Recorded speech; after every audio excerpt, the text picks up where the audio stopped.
Olá, seja bem-vindo ao Notícias em Debate. O nosso assunto de hoje é política. Lembrando mais uma vez que você pode participar.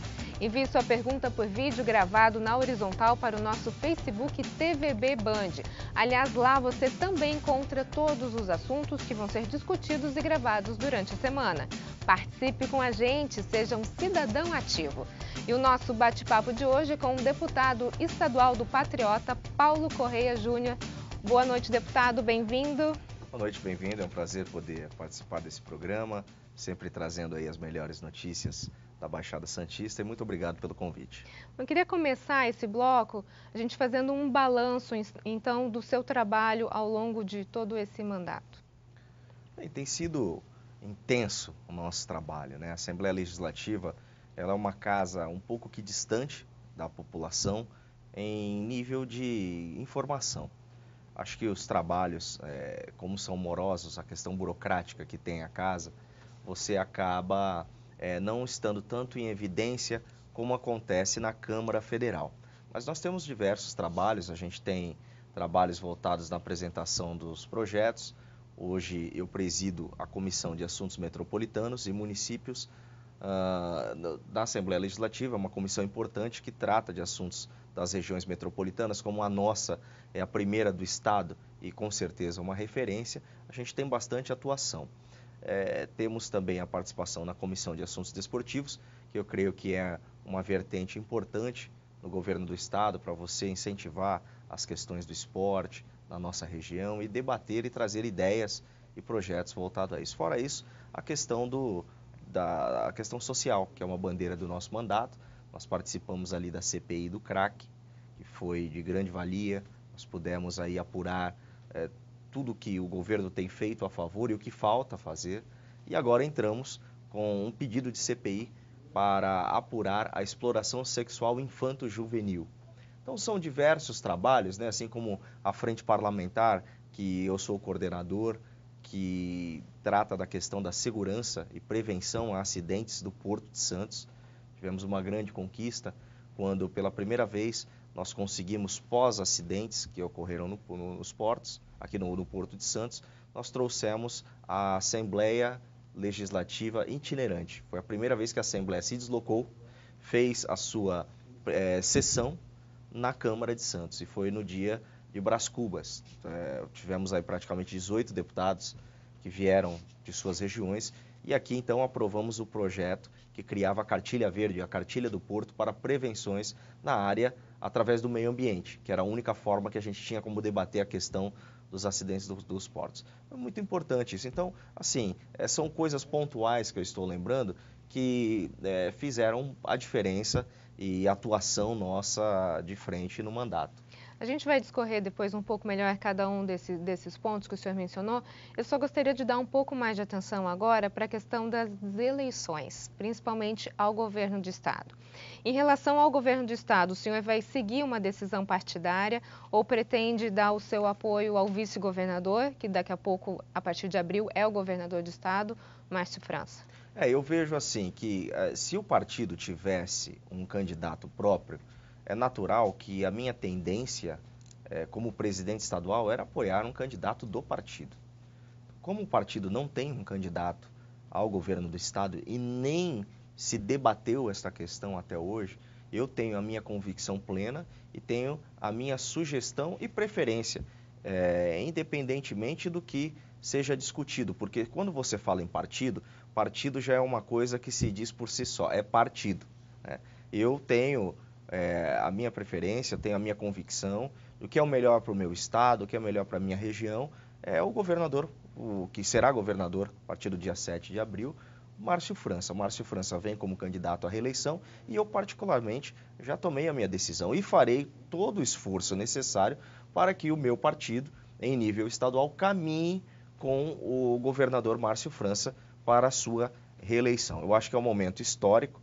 Eu, como representante da Baixada Santista, vejo que o diálogo para a nossa região, que é o que a gente defende, é muito mais fácil quando você tem uma pessoa que conhece o nome da cidade, conhece o nome das famílias que ali moram, conhece o nome das ruas e conhece a realidade mesmo do que é a nossa região. Isso em primeiro lugar, não desfazendo das demais regiões do estado de São Paulo, mas pontuando que foi meu vizinho, né? São Vicente é vizinho e foi prefeito aqui, foi deputado federal, conhece, como eu disse, de perto os nossos problemas. Então, eu particularmente já tenho a minha posição. Como é que o senhor analisa a candidatura do Dória, né? O Dória, na sua parte de campanha política, disse que não sairia da prefeitura. Hoje o discurso mudou, ele é candidato do PSDB ao governo do estado. Como é que o senhor analisa essa posição, já que a gente está falando do primeiro mandato dele, né? Eu analiso, são duas questões. Primeiro, a candidatura, que foi o que você perguntou. E segundo, a decisão dele de largar a prefeitura. Eu acho que, começando pela primeira pergunta, a candidatura dele é legítima dentro do partido dele.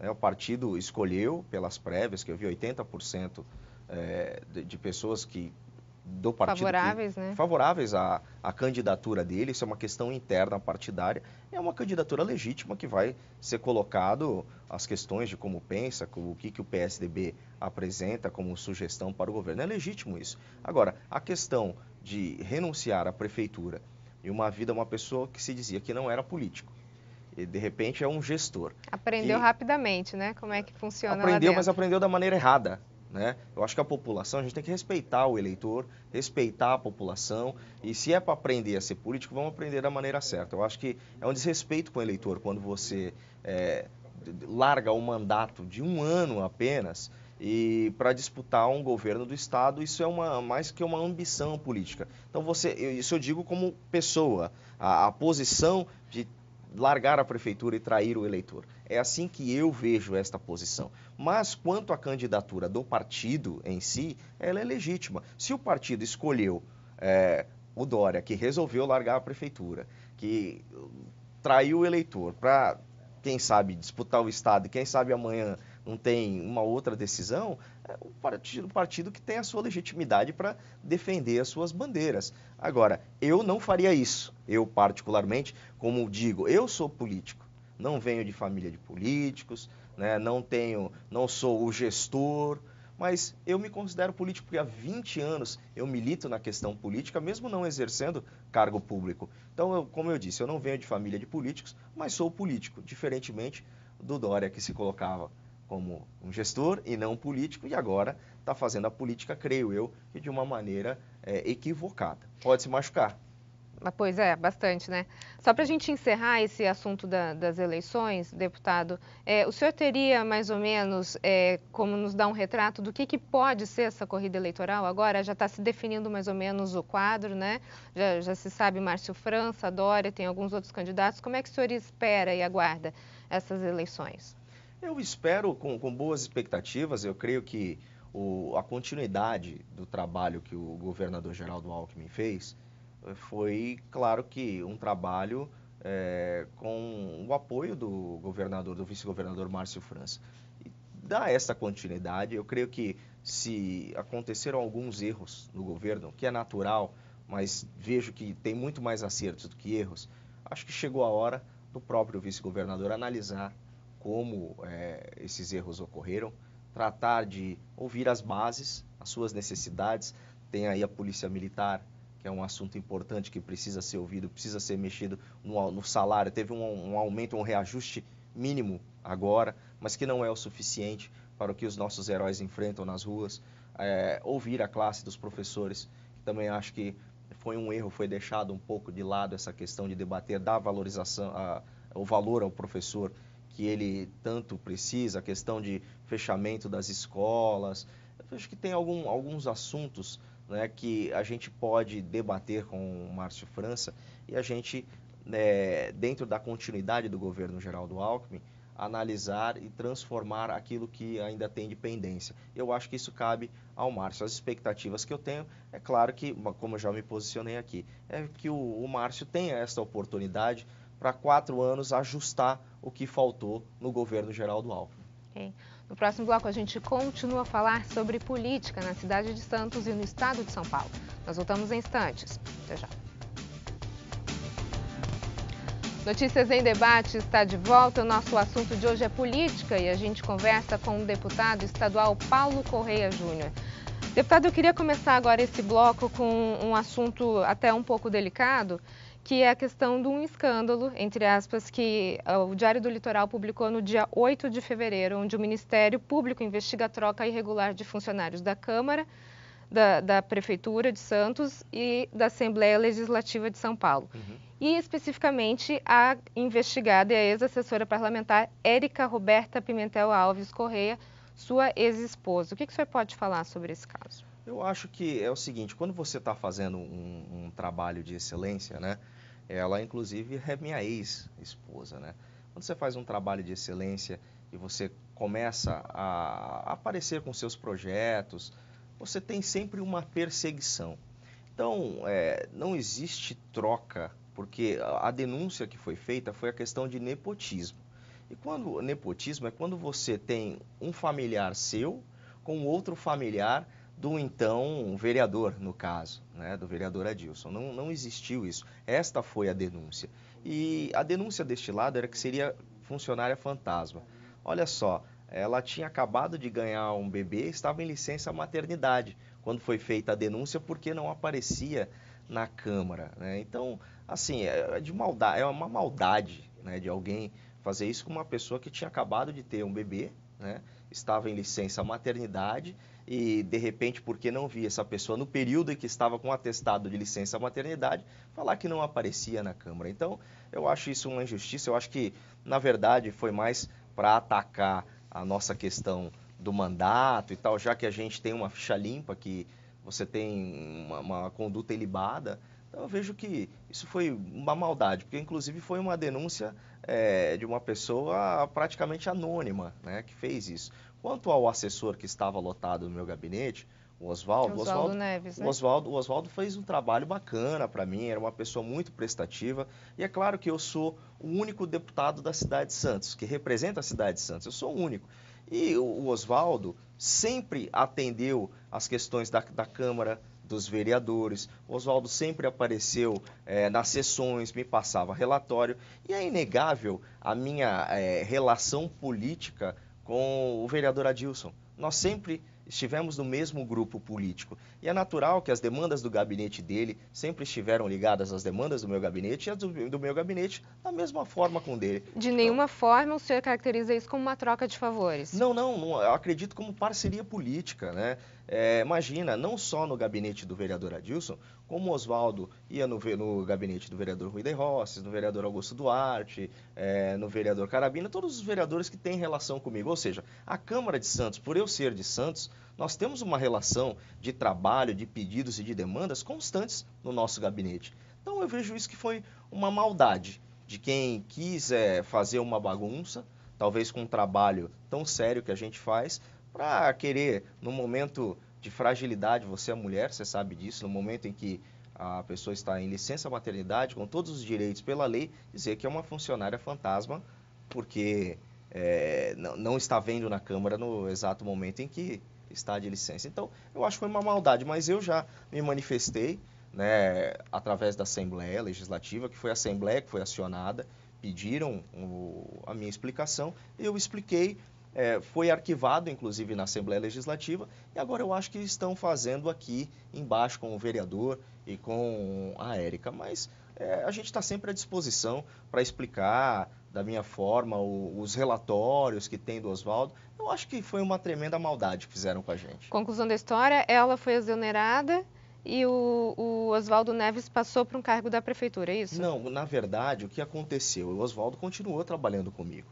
Ela, quando saiu da licença maternidade, sem 5 ou 6 meses, né, de licença maternidade, ela, claro, foi cuidar da criança e se afastou do cargo que exercia. O Oswaldo permaneceu comigo ainda 3, 4 meses e logo então foi promovido, ou seja, a proposta que ele teve para trabalhar na prefeitura era melhor do que a do meu gabinete.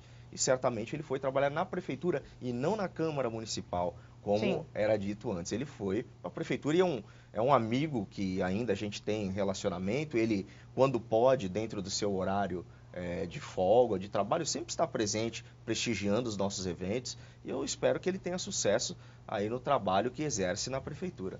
Ok. Deputado, vamos falar um pouquinho de saúde agora. Parece que houve uma liberação de algumas emendas relacionadas à saúde. O que a gente pode esperar nesse sentido? Nós tivemos aqui para a nossa região mais de 2 milhões em emendas, 2 milhões 300 e pouco. Foi Litoral Norte, Vale do Ribeira, Litoral Sul e algumas cidades da Baixada Santista. Nós conseguimos isso através da votação do orçamento impositivo. Nós tivemos muitas dificuldades com a Assembleia Legislativa e o governo em liberação de emendas. Por quê? Passamos um momento de crise, e nesse momento de crise a máquina enxugou tudo, inclusive cortou na própria carne, que são os deputados da base aliada. Nós, então, fizemos uma lei que, repetindo o que acontece em Brasília, que o orçamento impositivo nós não dependemos da liberação do governo para que isso aconteça. Nós fazemos no ano anterior, através da LOA, Lei do Orçamento do Estado, e aí você já indica para onde você quer. E 50% dessas emendas, que chegam em torno de 2 milhões e uns quebrados, obrigatoriamente tem que ir para a área de saúde. Então nós fizemos o orçamento impositivo, indicamos essas emendas e saíram agora os 50%. Agora nós temos mais 50%, que aí nós podemos indicar para obras de infraestrutura, para a educação, para o esporte, para entidades, que é uma novidade também, porque faz praticamente 6 anos que os deputados não conseguiam enviar recursos para entidades que fazem um trabalho sério e ajudam bastante as prefeituras. E agora mais uma conquista nossa, que nós fizemos uma lei em que revogava esta proibição e regularizamos isso, e agora vamos contemplar também as entidades. Voltando na questão da saúde, então, as cidades a serem beneficiadas? Então, as cidades a serem beneficiadas, eu posso dizer, são várias cidades. Vamos lá, desde Cajati, Pariqueraçu, Registro, Juquiá, Miracatu, Iguape. Aí você descendo aqui, você tem Peruíbe, Itanhaém, São Vicente, Cubatão, Guarujá, Praia Grande, Bertioga, subindo para o litoral norte, contemplamos Ubatuba, Caraguatatuba, São Sebastião e Ilhabela. Santos, nós priorizamos de uma outra forma. Nós vamos priorizar Santos na área da educação e na área do esporte. Por que isso? Porque os deputados federais, eles priorizaram tudo que eles tinham, investindo na saúde. Então, nós praticamente que fizemos essa divisão, eu analisando como eles se comportaram para Santos, supriram uma necessidade da cidade e agora nós vamos tentar suprir a outra, que é através da educação, através do esporte. Eu acho que é esse equilíbrio que a gente tem que ter. Ok, no próximo bloco a gente continua a conversar com Paulo Correia Júnior. Nós voltamos em instantes. Até já. Notícias em Debate está de volta. O nosso assunto de hoje é política e a gente conversa com o deputado estadual do Patriota, Paulo Correia Júnior. Deputado, queria conversar agora um pouquinho com o senhor sobre a questão da segurança. Existe um projeto de lei de sua autoria, né, que visa reforçar o policiamento na região, trazer a Operação Verão de forma efetiva, não só no verão, mas de forma permanente aqui na região, é isso? Sim, na verdade nós estivemos numa reunião do Condesb no ano de 2015, quando a gente estava tratando dos acidentes no sistema Anchieta Imigrantes, e foi colocado e sugerido pelo vice-governador, pelo Márcio França, nesta reunião aos deputados que ali estavam, que confeccionássemos ou elaborássemos um projeto de lei para que a Operação Verão fosse de forma permanente. Então, saí daquela reunião, prontamente reuni com a minha equipe e fizemos a confecção desse projeto de lei e colocamos, não que fosse dos mesmos moldes que a Operação Verão, que é intenso o número de policiais, enfim, que acontece na nossa região, mas de um formato menor e que ampliasse um pouquinho nos finais de semana e nos feriados. A logística disso é muito grande. Então, deixaria, claro, que a regulamentação disso para quem é técnico em área de segurança. Eu, por exemplo, não sou técnico nessa área e não tenho propriedade para falar, mas eu fui conhecer, fui estudar. Conheci aqui, era o Coronel Ricardo, que comandava aqui o 6º Batalhão, e eu fui até o Coronel e quis saber como funcionava a Operação Verão, a logística dos policiais que vêm de outras cidades, a logística de alimentação, de hidratação, que precisa de água durante o verão, quantas garrafas de água, quantos copinhos, a logística de hospedagem, onde eles se hospedavam, como fazia para lavar roupa, quanto tempo eles ficavam longe da família. Eu fui me informar de tudo isso. E a contrapartida das prefeituras dentro desse processo da Operação Verão. Qual era o convênio que a prefeitura assinava e qual era a contrapartida que entrava, que a Secretaria de Segurança Pública do Estado exigia para isso. E eu fui ver a grandiosidade disso tudo. É claro que eu tenho convicção plena hoje que não pode ser e é impossível ser nos mesmos moldes que a Operação Verão por si só. Mas o vice-governador, quando veio na apresentação do balanço da Operação Verão, junto com o secretário de Segurança Pública, ele colocou muito bem que seria uma operação fluxo. E então, saindo dali, eu falei, governador, por sua sugestão mesmo, eu já apresentei o projeto, está pronto para ir para a ordem do dia na Assembleia Legislativa. E ele prontamente disse, Paulo, eu assumo o governo dia 7 de abril, você conseguindo com os colegas que paute na Assembleia e seja aprovado, o compromisso meu de sancionar essa lei, e aí então nós vamos reunir com a questão técnica para fazer a regulamentação de uma operação fluxo. Ou seja, a segurança tende a aumentar na região por conta do governo do estado. Sim, é uma grande conquista nossa, né? Como eu havia dito no início. Muitas pessoas se queixam da Assembleia Legislativa ser uma casa que não tem um protagonismo que deveria ter. Eu acho que a gente acaba assumindo protagonismo quando a gente tem essa interlocução. O governador sabendo da questão da região, você parlamentar da região e colocando, e ele de prontidão falar, eu vou sancionar esse projeto porque é importante para a Baixada. Sobre as obras na entrada de Santos, esse é um assunto que já vem perdurando há muito tempo, né? A gente recebeu esses dias o prefeito Paulo Alexandre, que garantiu que está chegando uma verba do estado agora início de abril. Quer dizer, essa verba do estado com a verba do município já dá para efetivamente colocar a mão na massa e se ver essas obras acontecerem saindo do papel.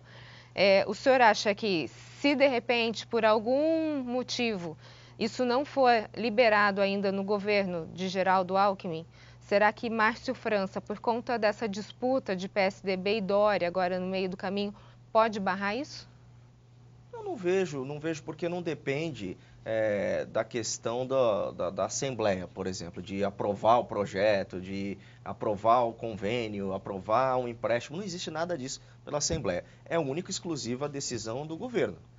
Eu fui atrás disso como presidente da Comissão de Assuntos Metropolitanos. Eu estou em cima disso, dessa questão desse projeto, já faz tempo. E eu vejo que o que falta hoje é a posição da Artesp, dos diretores que tem ali, de assinarem o contrato, assinarem o convênio e para que a Arcovias comece, dê início às obras. Muita gente está falando que estão esperando um parecer do Tribunal de Contas.